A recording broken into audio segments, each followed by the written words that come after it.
Mesdemoiselles, Mesdames, Messieurs, bonjour, bienvenue dans cette nouvelle vidéo toujours consacrée à la finance participative. Mon invité est Norfadlizan Abdulrahman, il est consultant en finance participative, spécialiste des banques participatives et des marchés des capitaux dans toute la région d'Asie, notamment en Malaisie par exemple, pays, vous le savez, qui est le plus développé à travers le monde dans la finance islamique. Il sera avec nous aujourd'hui pour répondre à quelques questions, notamment un retour d'expérience pour éviter quelques erreurs lors du développement de la finance participative au Maroc. Abdulrahman, bonjour. Ma première question concerne le développement de la finance participative. Vous avez vécu énormément de choses en Asie, particulièrement en Malaisie.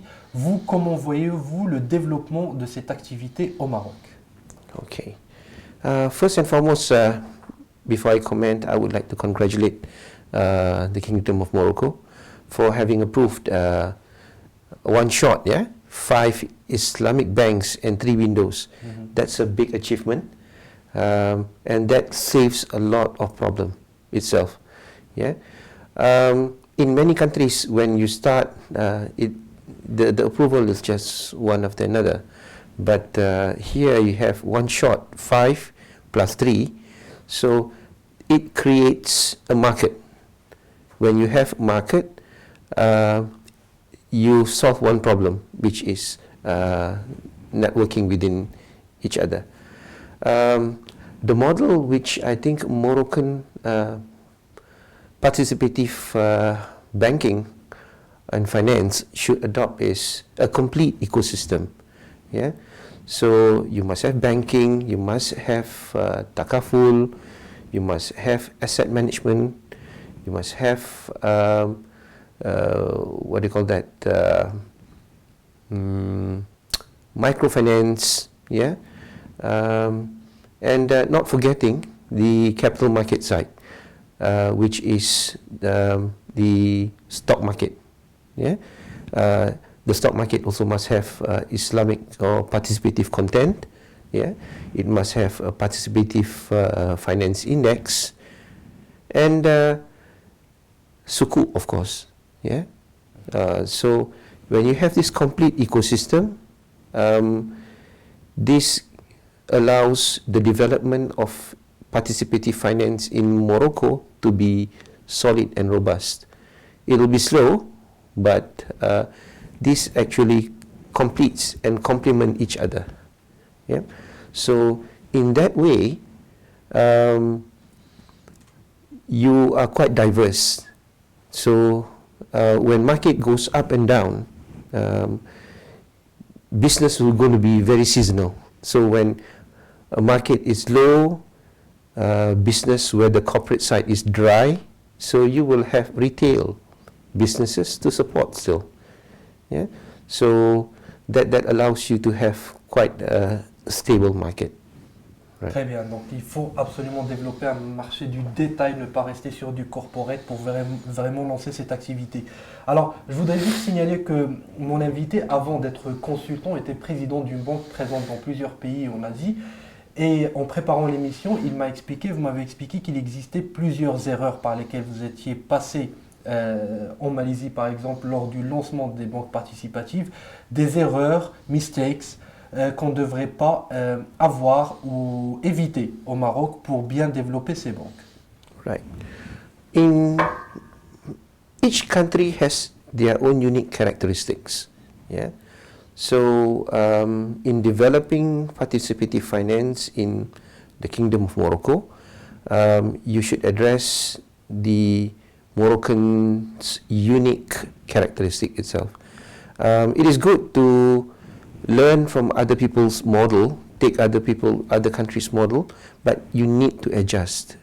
You need to be very careful to understand what are the local requirements, what are the local tastes. For example, I would encourage survey of the retail market, and to understand at this juncture what are the wants, the needs, and the understanding of the retail market, because they are the customers. at the moment we are pushing on the supply side, which is the financial institutions, to come up with offerings. But are the market ready? Are your customers ready? Yeah. So, and are the customers ready to embrace Islamic or participative products which are sophisticated? Yeah. Or they are still looking for participative finance products which are close in terms of characteristics to what they are used to, which is the classic finance products. Alors, comment justement gérer le circuit de la liquidité sur ce marché participatif? Okay. In terms of liquidity management, as I mentioned earlier, with the launch of or the approval of 5 one-shot and 3 windows, you already have a market. Next step would be a strong effort by not just the participants, by the authorities or the central bank, to come up with a standard document whereby all these financial institutions can agree on, a document which will allow them to address each other, to create the market, a standard document. Once this is done, then they can start doing liquidity management.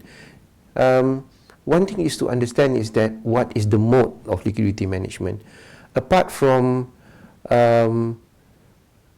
financial instruments, government financial instruments, whether it's short-term or long-term, which is very much needed. So in other words, the central bank needs to issue participative financial instruments. The contract, the Islamic contract by which these parties trade with each other need to be determined as well. Merci en tout cas, merci d'avoir bien voulu répondre à nos questions. Je rappelle que vous êtes expert en finance participative et islamique dans la région, dans plusieurs régions d'Asie, et expert également en finance de marché participative. Merci encore une fois d'avoir bien voulu répondre à nos questions. Merci.